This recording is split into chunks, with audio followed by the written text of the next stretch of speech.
ചെയ്യാത്ത കുറ്റത്തിന് 21 ദിവസം ജയിൽവാസം അനുഭവിച്ച സുശീലയും സുശീലയുടെ മക്കളും ചെറുമക്കളുമാണ് ഇന്ന് ന്യൂസ് 95നോട് ചേരുന്നത്.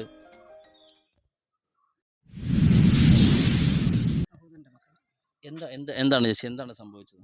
ഞാൻ 2014 പീഡിപ്പിക്കുകയുണ്ടായി. അത് നിരന്തരമായി ഇങ്ങനെ 2 മാസം ഇതിൻ്റെ സംഭവങ്ങൾ നടന്ന സമയത്ത് എന്നോട് അംഗൻവാടി ടീച്ചർ പറയുകയും ഞാനിവിടെ ലീവ് എടുത്ത് ഇരുന്ന് കണ്ടുപിടിച്ച് അവളോട് ചോദിച്ച് അംഗൻവാടി കൊണ്ടുവന്ന് പറഞ്ഞു കഴിഞ്ഞിട്ട് ഉടനെ ഞാൻ പത്തനാപുരം പോലീസിനെ വിളിക്കുകയും പോലീസിനെ അറിയിച്ചപ്പോൾ അവർ എസ് ഐ ഇവിടെ വന്ന് അവനെ കൊണ്ടുപോവുകയും ഞാൻ കൊല്ലത്ത് സാക്ഷി പറഞ്ഞു ഞാനാണ് അന്ന് 2014.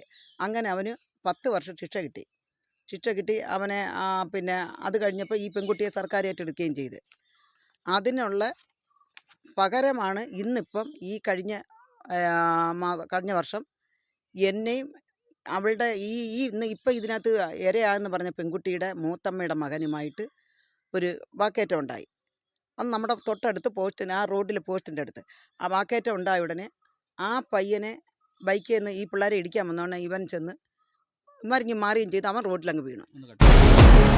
നടന്ന സ്ത്രീകൾക്ക് നീതി കിട്ടേണ്ട ഒരു സ്ത്രീകൾക്ക് നീതി കിട്ടണമെങ്കിൽ അവർ തെറ്റ് ചെയ്തിട്ട് അവരെ അല്ലെങ്കിൽ തെറ്റ് പ്രയോഗിക്കുന്നവർക്ക് ആ തെറ്റിന് ശിക്ഷ കൊടുക്കണം. തെറ്റ് ചെയ്യാത്ത ഞങ്ങൾക്ക് എന്ത് ശിക്ഷ ചെയ്യാതെ തരേണ്ടത്? അപ്പോൾ ഇത് പോലീസിൻ്റെ അനാസ്ഥ തന്നെ. പോലീസ് മനഃപൂർവ്വമായിട്ട് ഞങ്ങൾക്ക് വേണ്ടി പത്തനാപുരം പോലീസ് അവിടെയുള്ള എല്ലാവരും ഞങ്ങൾക്ക് വേണ്ടി ആരുടെയൊക്കെ ബലം കൊണ്ട് സഹായം കൊണ്ടുമാണ് ഞങ്ങളെ ഇങ്ങനെ നിരവധി പിടിച്ചാക്കി. ഈ പ്രദേശത്ത് അവരന്വേഷിച്ച് ഇത് സംഭവം ചെയ്തിട്ടുണ്ടെന്ന് പറയട്ടെ. അത് ഏത് ശിക്ഷയും വാങ്ങിക്കാൻ ഞങ്ങൾ തയ്യാറാണ്. ഇല്ലെങ്കിൽ ഞങ്ങൾ ഇതിൻ്റെ സത്യം കണ്ടെത്തണമെന്നാണ് എൻ്റെ ആഗ്രഹം. എൻ്റെ ഈ പ്രദേശത്തുള്ള നാട്ടുകാർ ഞങ്ങൾക്ക് 100 പേരെ ഒപ്പിട്ട് തന്നിട്ടുണ്ട്. 100 പേര് ഇങ്ങനത്തെ സംഭവം നടന്നിട്ടില്ല. ഈ പ്രദേശത്ത് 100 പേരെ ഒപ്പിട്ട് തന്നിട്ടുണ്ട്. ഈ പറയപ്പെടുന്ന 2 പെൺകുട്ടികളെ പെൺകുട്ടികളെ ഇതിലല്ല ആരെയും തന്നെ ഞങ്ങൾ അക്രമം ചെയ്തിട്ടില്ല. ഇതാണ് എൻ്റെ ഒരു അത്യാവശ്യ കാര്യം, ഇത് തെളിയിക്കുക എന്നുള്ളതാണ്. അന്ന് നമുക്ക് ഈ നാട്ടുകാർ ഈ പ്രദേശത്ത് 1-ാം വാർഡിൽ ഈ 16-ാം ബിൽഡിങ്ങിൽ താമസിക്കുന്ന നാട്ടുകാർ നമുക്ക് ഒപ്പിട്ട് തന്നതായത്. 100 പേര് ഒപ്പിട്ട് തന്നതാണ്. എസ്-യും ജനറലും നമുക്ക് ഒപ്പിട്ട് തന്നിട്ടുണ്ട്. ഞങ്ങളുടെ വീട്ടിൽ തൊട്ടടുത്ത് ഒരു അമ്മ, അത് ഈ സുശീല എന്ന് പറഞ്ഞ ഈ അമ്മയാണോ? സുശീലമ്മ എന്ന് പറഞ്ഞു. ആ അമ്മ കണ്ടു നിന്ന് അമ്മ പരാതി കൊടുക്കുകയും പിന്നെ എൻ്റെ ചേട്ടനെയും കൂടെ ഇത് പ്രതിയാക്കുകയും പിന്നെ എൻ്റെ അമ്മയുടെ ചെറുമക്കളെയും കൂടെ ഇതിനകത്ത് പ്രതിയാക്കുകയും കള്ള കേസ് കൊടുക്കുകയും പ്രതിയാക്കുകയും ചെയ്ത് പോലീസുകാർ അടിക്കുകയും ചെയ്തു. നിന്നെ പോലീസ് കൊണ്ടേ അടിച്ചോ? എന്നെ അടിച്ചായിരുന്നു. എന്തിന്റെ പേരില്ല നിന്നെ കള്ളക്കേസിൽ പ്രതിയാക്കിയതിന്? പ്രതിയാക്കിയതിന് ശേഷം ഞങ്ങളും വിചാരിച്ചിരിക്കുന്നു ഈ വീട്ടിൽ കയറി ഇവിടുന്ന് അങ്ങോട്ടും ഇങ്ങോട്ടുള്ള വീട്ടിലെല്ലാം കയറി അടിച്ചെന്നുള്ളതാണ് ഞങ്ങൾ അറിയുന്നത്. പീഡനമാണെന്ന് അറിയുന്നില്ല. ഞങ്ങൾ ജയിലിൽ കിടന്നിട്ട് വന്നപ്പോഴാണ് ഈ പ്രദേശവാസികളെല്ലാം അറിയുന്നത് ഞങ്ങൾ പീഡനത്തിൽ കിടന്നിട്ട് വന്നതാണ്. ഇതിവിടെ ഇങ്ങനെ സംഭവം നടന്നിട്ടേ ഇല്ല. ഇത് കളവാണ്. പോലീസിൻ്റെ അനാസ്ഥ കൊണ്ട് പോലീസ് പിന്നെ ആരുടെയൊക്കെ കൈകളിൽ നിന്നുകൊണ്ടാണ് ഈ ഒരു സംഭവം. ഇവിടെ നിരപരാധി പിടിച്ചവരെ ഈ പ്രദേശത്ത് ഒരു പീഡനം നടന്നു എന്ന് പറഞ്ഞാൽ 2014 അല്ലാതെ ഇവിടെ ഒരു പീഡനം നടന്നിട്ടുമില്ല, ഇങ്ങനത്തെ സംഭവം നടന്നിട്ടുമില്ല, ഒന്നുമില്ല. ഇത് പോലീസിൻ്റെ അനാസ്ഥ കൊണ്ട് പോലീസ് ആർക്കൊക്കെ വേണ്ടി ചെയ്ത ഒരു കള്ളക്കഥ. ഇതിൻ്റെ സത്യം തെളിയിക്കാൻ പോലീസ് അന്ന് ഇവിടെ വന്ന് ആരോടെങ്കിലും ഒരു പീഡനം ഉണ്ടായാൽ ആ പ്രദേശത്തുള്ള ആൾക്കാരോട് ചോദിക്കത്തില്ലേ ഈ പെൺകുട്ടികൾക്ക് എന്താ സംഭവിച്ചത്? അല്ലെങ്കിൽ ഇവിടെ ഒരു മരണം നടന്നാൽ പോലീസ് അന്വേഷിക്കത്തില്ലേ അവർ കൊന്ന ആരാണെന്ന്? അങ്ങനെ ഈ നാട്ടുകാരോടൊന്നും ചോദിച്ചിട്ടില്ല, അങ്ങനെ പോലും ചെയ്തിട്ടില്ല. അപ്പൊ അതുകൊണ്ട് ഇതിന്റെ സത്യം എന്താണെന്ന് കണ്ടെത്തുകയാണ് നമുക്ക്. ഇങ്ങനൊരു പീഡനം ഇവിടെ നടന്നെന്ന് പറയുന്നത് നമ്മളതിൽ വിശ്വസിക്കുന്നില്ല. ഇല്ല നമ്മൾ കണ്ടിട്ടില്ല, അറിഞ്ഞിട്ടില്ല. അങ്ങനെ പോലീസുകാരൊന്നും ഇങ്ങനെ പറയുന്നത് ഇങ്ങനെ ഇവരൊക്കെ അകത്ത് പോയപ്പോൾ അങ്ങനെ എന്തുവാ നമ്മളൊക്കെ എന്തായാലും ജോലിക്ക് ഇറങ്ങി വരുമല്ലോ. അപ്പോൾ തിരക്കും ഇന്നാരെ പോലീസുകാരെ പിടിച്ചിട്ട് പോയി ചോദിക്കും എന്തുവാ ആണ്ട് ഇന്നാരെ പീഡിപ്പിച്ചെന്ന് പറയുന്നു. നമ്മൾ നാട്ടുകാരാ. അപ്പം എന്താ വെച്ചാൽ എടാ പോടാ, അത് അവൻ്റെ പെങ്ങളെ മക്കളെ എത്രയായാലും അവനും ഉണ്ട് അതേപോണക്കൊരു കുഞ്ഞ്. ആ കുഞ്ഞിൻ്റെ പ്രായമായ ഒരു കുഞ്ഞ് അവനും ഉണ്ട്, ഈ രാജേഷ് എന്ന് പറയുന്നതിനും ഉണ്ട്. പിന്നെ ആ കുഞ്ഞിനെ ചെയ്തുകൂടാ? ഇവിടെ ഞാൻ വരെ ചോദിച്ചിട്ടുള്ള പേര്. എൻ്റെ പേര് രാധാമണി. ഈ സ്ഥലവാസിയാണോ? ആണ്. ഈ ഇങ്ങനൊരു പീഡനം നടക്കണം എന്ന് പറഞ്ഞത് നടന്നിട്ട് ഇങ്ങനെ 21 ദിവസവും 30 ദിവസവും ഒക്കെ ഓരോരുത്തർ ജയിൽവാസം കഴിഞ്ഞ് വന്നിരിക്കുകയാണ്. അപ്പൊ ഇത് ഈ കേസ് നടന്നതാണോ? ഉള്ളതല്ല. പോലീസുകാർ വന്ന് വീട്ടിൽ വന്ന് ചോദിക്കുമ്പോഴും ഒക്കെ ഞങ്ങൾ അറിയുന്ന പീഡനമാണ്. വഴക്ക് നടന്നു. ചെറുക്കനുമായിട്ട് അടിയുണ്ടായി, അതേ ഉള്ളൂ. അല്ലാതെ ഈ പീഡനമായിട്ട് അറിയത്തില്ല. രാജേഷ് ഈ കേസിൽ പ്രതിയാണോ? പ്രതിയാണ്. കുറ്റം ചെയ്യാതെ പ്രതിയാവുകയാണ്. കുറ്റം ചെയ്ത് അത് ആ പെണ്ണെന്ന് പറഞ്ഞാൽ എൻ്റെ പെങ്ങളെ മകളാ. പെങ്ങളെ മകളാണ്. എന്റെ സ്വന്തം പെങ്ങളെ മകളാണ്. മകളാണ്. ആ. സ്വന്തം പെങ്ങളെ മകളാണ്. മകളാണ്. ആ ഇതാണ് ആ ഇപ്പൊ പെണ്ണിനെ ഞാനും കൂടെ കൂടി പീഡിപ്പിച്ചെന്നാണ് ഇവിടെ ഇതറിയുന്നത്. പോലീസ് റിപ്പോർട്ട് റിപ്പോർട്ട് എഴുതിയത്. നിങ്ങൾ ചാർജ് ഷീറ്റ് എഴുതിയതും ജയിലിൽ 21 മാസം അനുഭവിച്ചല്ലേ? ആ കിടന്ന കിടന്നേ. ആ. എത്ര ദിവസം കിടന്നായിരുന്നു? ഞാൻ 22 ദിവസം. 22 ദിവസം കിടന്നായിരുന്നു. ഞാൻ 22 ദിവസം കിടന്നു. 20 ദിവസം ആ കിടന്നായിരുന്നു. ആ യഥാർത്ഥത്തില് ഞാൻ അത് ചെയ്തിട്ടേ ഇല്ല. ഈ ഒരു സംഭവമേ ഇവിടെ നടന്നിട്ടില്ല. ഇല്ല. ഒരിക്കലും നടന്നിട്ടില്ല. ആ. അപ്പൊ ഇത് പത്തനാപുരം പോലീസുകാർ നിയമപരമായിട്ടല്ല ഇവിടെ കള്ളക്കേസ് എഴുതിയായിരുന്നു. പത്തനാപുരം പോലീസുകാർക്ക് ഈ കോളനിയെ കുറിച്ച് പറയുവാണെങ്കിൽ ഇവിടുന്ന് അവിടെ ഒരു കേസ് കെട്ടില്ലായിട്ട് അവിടെ ചെന്ന് കഴിഞ്ഞാൽ അവർ ഉടനെ റിമാൻഡ് ചെയ്യുക. ആ അങ്ങനെ എന്നെ 2 കേസിൽ അവരങ്ങനെ റിമാൻഡ് ചെയ്തിട്ടുണ്ട്. പക്ഷെ ഇങ്ങനൊരു സംഭവം ഇവിടെ നടന്നിട്ടില്ല. ഈ ചെറുക്കൻ ഒരു ജോലി ആവേണ്ട ഒരു ചെറുക്കൻ, ആ ചെറുക്കൻ വരെ പ്രതിയായത് ഇവിടെ എല്ലാവരോടും ചോദിച്ചു, ഈ നാട്ടുകാരോട് ചോദിച്ചിട്ട് പോലീസുകാർ ആ നടപടി എടുത്തായിരുന്നു. ഞങ്ങൾ ആ 2 കൈ നീട്ട് സ്വീകരിച്ചാൽ എന്താണെന്ന് പറയുമ്പോൾ ഞങ്ങൾ ചെയ്ത തെറ്റാണെങ്കിൽ മാത്രം. ഞങ്ങൾ ചെയ്തിട്ടില്ല അങ്ങനെ. എൻ്റെ പെങ്ങളെ മോളെ ഞാൻ പീഡിപ്പിക്കുമോ? സ്വന്തം പെങ്ങളെ, അതുകൊണ്ട് അതെൻ്റെ പെങ്ങളെ, എൻ്റെ പെങ്ങളെ അനിയത്തിയുടെ മോളെ. ആ പെങ്ങളില്ല, മരിച്ചുപോയി. അതിനെ ഞങ്ങൾ കൊണ്ട് നടന്ന് വളർത്തിയൊരു വ്യക്തിയാണ്.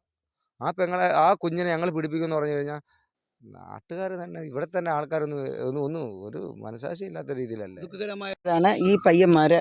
ആ രാജീവ് എന്ന് പറഞ്ഞ പയ്യൻ അവിടുന്ന് ബൈക്കും കൊണ്ട് വന്ന് ഇവിടെ വെച്ച് ഇവന്മാരെ ഇടിക്കാൻ തുടങ്ങിയപ്പോൾ ഇവന്മാർ അങ്ങോട്ടങ്ങ് ഒഴിഞ്ഞു മാറി. അവൻ അവിടെ ചെന്ന് വീണു. ഇവിടെ ഈ കട്ടറായതുകൊണ്ട് അവൻ അവിടെ ചെന്ന് വീണ് അവൻ്റെ പല്ലിൽ പല്ല് കൊണ്ടായിരിക്കാം ചെറിയ മുറിഞ്ഞു. അപ്പോഴേ ഇവൻ വീണ ഉടനെ തന്നെ ഇവന്മാരെല്ലാം കൂടെ ചെന്ന് അവനെ പിടിച്ച് എണ്ണിപ്പിക്കാൻ ചെന്നപ്പോൾ തെറി വിളിച്ചവൻ.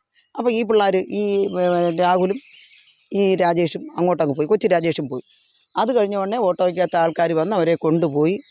പിന്നെ അവനെ കൊല്ലൂർ കൊണ്ടുപോയി. കൊല്ലൂരിൽ നിന്ന് പിന്നെ രാത്രി തന്നെ മെഡിക്കൽ കോളേജിൽ കൊണ്ടുപോയി. മെഡിക്കൽ കോളേജിൽ നിന്ന് വെളുപ്പിനെ 5 മണിയായപ്പോൾ ഇവിടെ വന്നു. പക്ഷേ ഈ സംഭവ സ്ഥലം നടന്നത് ഇവിടെയാണ്. ഈ പോസ്റ്റിൻ്റെ അവിടെ വെച്ചാണ് ഈ പെൺകുട്ടിയെ പീഡിപ്പിച്ചെന്നാണ് ഇവർ പറയുന്നത്. ഈ പോസ്റ്റിൻ്റെ അവിടെ വെച്ച്, ഇതാണ് പോസ്റ്റ്. ഇവിടെ വെച്ച് എൻ്റെ ഇളയ മകനും പിന്നെ എൻ്റെ കൊച്ചുമക്കളും ഞാനും എൻ്റെ സഹോദരൻ്റെ മോനും ഇവനും എല്ലാം കൂടെ ഇവിടെ വെച്ച് ആ പെൺകുട്ടിയെ വളഞ്ഞു നിർത്തി അവളെ ഹെൽമറ്റ് എടുക്കാൻ വന്നപ്പോൾ അമ്മൂമ്മയും ഇവരിവിടെ വന്നപ്പോൾ അവരെ പീഡിപ്പിച്ചെന്നാണ് പറയുന്നത്. ഇവിടെ ഇട്ട് ആ പെൺകുട്ടിയെ എൻ്റെ ഇളയ മകൻ മുമ്പേ പിടിക്കുന്നു, പിന്നെ എൻ്റെ കൊച്ചുമക്കൾ പിടിക്കുന്നു, പിന്നെ ഇവനെല്ലാം കൂടെ ആ പെണ്ണിൻ്റെ ചുരിദാറൊക്കെ അഴിച്ചത് കണ്ടതായിട്ട്. ഇത്രയും സംഭവം നടന്ന് ഈ പ്രദേശത്ത് ഈ വീട്ടിലോട്ട് അവളോട് ഓടിക്കയറിയില്ല. ഇല്ലെങ്കിൽ തൊട്ട് താഴെ ആ വീട്ടിലോട്ട് അവൾ ഓടിക്കയറിയില്ല. ഇവിടുന്ന് ആ താഴത്തെ ഒന്നും വീട്ടിൽ ആ പെണ്ണ് ഓടിക്കയറിയില്ല. ആ പെണ്ണ് ഇങ്ങനെ ഈ വേലി നെറ്റടിച്ചേക്കുന്ന വീട്ടിൽ അങ്ങനെ സംഭവം നടന്നെങ്കിൽ ഈ പെൺകുട്ടി ഓടിക്കയറേണ്ടത് ഈ വീട്ടുകളിലാണ്. ഈ പെൺകുട്ടി ഇവിടുന്ന് നേരെ ഇങ്ങനെ വളഞ്ഞു ആ വീട്ടിൽ, ആ സ്ത്രീയുടെ വീട്ടിൽ നിന്ന് കയറി, അവരുടെ വീട്ടിലായി നിന്ന് കയറിയത്. അപ്പോൾ അവരാണ് പറയുന്നത് പീഡിപ്പിച്ചു എന്ന് പറയുന്നത്. ഈ പെൺകുട്ടി അവരുടെ കൂടെ നിന്ന് പീഡിപ്പിച്ചു എന്നും പറഞ്ഞ് പോകുന്നത്. എത്ര മണിക്കാണ് പീഡിപ്പിച്ചെന്നാണ് പറയുന്നത്? ഇത് 8 മണിയായപ്പോൾ, രാത്രി 8 മണി. 8 മണിക്ക് ഈ ഫോട്ടോ ലൈറ്റ് ഉണ്ട്, ഇവിടെ എല്ലാം ലൈറ്റ് ഉണ്ട്. 8 മണിക്ക് ഈ കുട്ടി എന്തിനാ ഈ സ്ഥലത്ത് വന്നതെന്ന് ഈ പയ്യൻ്റെ ഹെൽമറ്റ് എടുക്കാൻ വന്നാ പറയുന്നത്. പക്ഷേ ഈ അടി കൊണ്ട് അവളുടെ മൂത്തമ്മയുടെ മകൻ രാജീവിൻ്റെ ഹെൽമറ്റ് എടുക്കാൻ വന്നാ പറയുന്നത്. ഹെൽമറ്റ് എടുക്കാൻ വന്നപ്പോഴാണ് ഇവരെല്ലാവരും കൂടി പീഡിപ്പിച്ചെന്നാ പറയുന്നത്. ഞാൻ സഹിതം പീഡിപ്പിച്ചെന്നാ പറയുന്നത്. അപ്പോഴേ ഈ പെൺകുട്ടി അങ്ങനെ ഒരു തെറ്റ് ചെയ്തിട്ടുണ്ടെങ്കിൽ ഈ പെൺകുട്ടി ഒന്ന് ഈ വീട്ടിലോട്ട് കയറണം, അല്ലെങ്കിൽ ഈ തൊട്ട് താഴെ ഈ വീട് അവരും ഭാര്യ ഭർത്താവായിട്ടൊക്കെ ജീവിക്കും, എല്ലാവരും ഉണ്ട്. അല്ലെങ്കിൽ തൊട്ട് അങ്ങോട്ട് കയറണം, അല്ലെങ്കിൽ ഇല്ല നേരെ ഓടിക്കയറാൻ കൊള്ളാവുന്ന വീട് അവിടെ വീടുണ്ട്. ഈ വീടെല്ലാം കഴിഞ്ഞിട്ട് ഈ വീട്ടിൽ തന്നെ ചെന്ന് കയറി ഈ പെൺകുട്ടി കയറിയെന്ന് പറയുമ്പം അതിൽ പിന്നെ ദുരൂഹത ഉണ്ടായിട്ടാണ് അവർ കള്ളക്കേസ് ഉണ്ടാക്കിയതാണ്.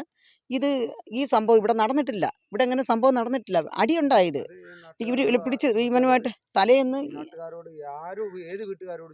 ഇങ്ങനൊരു സംഭവമേ ഇവിടെ നടന്നിട്ടില്ല. ആ പെണ്ണ് ഇവിടെ വന്നിട്ടില്ല. ഈ പെണ്ണും വന്നിട്ടില്ല, ഈ പെണ്ണിന്റെ ചേട്ടത്തിയും വന്നിട്ടില്ല. അങ്ങനെ ഒരു കുട്ടി ഇവിടെ വന്നിട്ടില്ല. പക്ഷേ ഈ സംഭവം കഴിഞ്ഞു.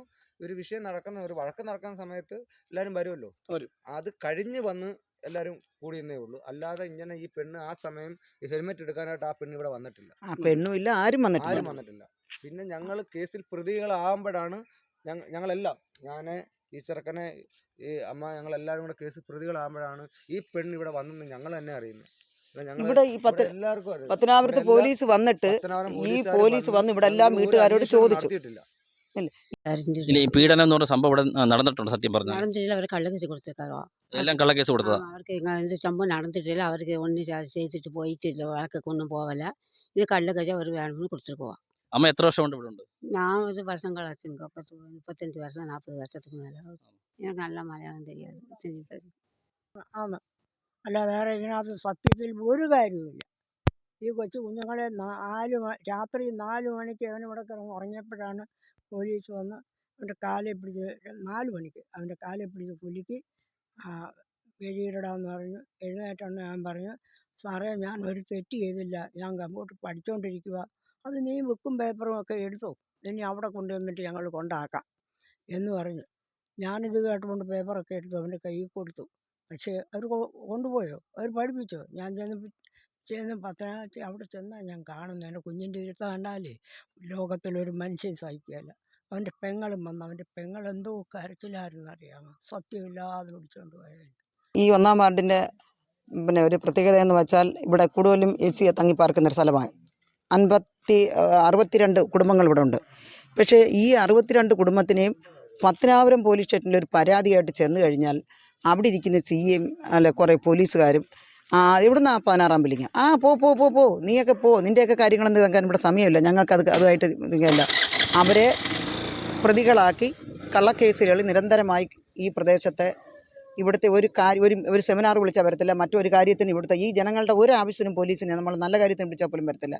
അവരെപ്പോഴും അവരുടെ കൂടെ ഇവർക്ക് ആരെയൊക്കെ സ്വാധീനം കൊണ്ട് ഇവരിങ്ങനെ നിരന്തരമായി എന്നെപ്പോലെ അനേകം പേരെ രാത്രികളിൽ പിടിച്ചുകൊണ്ട് പോയി എടുക്കുകയൊക്കെ ചെയ്യുന്ന ഒരു പോലീസിൻ്റെ വിളയാട്ടം, പത്തനാപുരം പോലീസിൻ്റെ വിളയാട്ടം ഇവിടുത്തെ SCയോട് ശരിക്കും നടക്കുന്നുണ്ട്. ഇവിടെ ജനറൽ വാക്കൊരു പ്രശ്നം ഉണ്ടായാലും അത് SCക്കാണ് കുറ്റം. SCയുടെ പേരിലാണ് കേസെടുക്കുന്നത്. കള്ളക്കേസ് 11:30 പത്തനാപുരത്ത് കോടതി നിന്നവരെ ഇവിടെ 11:30 അടി കടന്നിട്ട് അതിനകത്തും SCക്ക് കേസുണ്ട്, ജനറലിന് കേസില്ല. ഇതാണ് ഈ പത്തനാപുരം പോലീസിൻ്റെ ഒരു ഭയങ്കര ഒരു അഹങ്കാരം. അവരുടെ ഡ്യൂട്ടി കൃത്യമായിട്ട് ചെയ്യുന്നില്ല. അവരെ എല്ലായിടത്തും നീതി കിട്ടുന്നെന്ന് പറഞ്ഞ് പട്ടികജാതിക്കാർക്ക് ഇവിടെ ഒരു നീതിയും ഞാൻ നോക്കിയിട്ടില്ല. ഇവിടെ അനീതി അല്ലാതെ പട്ടികജാതിക്കാർക്ക് മറ്റൊന്നും തന്നെ ഇല്ല. അപ്പോൾ ഇതിനൊരു മാറ്റം ഉണ്ടാവണം. ഞാനിപ്പോൾ ഇതുമായിട്ട് ഇതിൽ ബന്ധപ്പെട്ട് ഞാൻ മേലോട്ട് പോകും.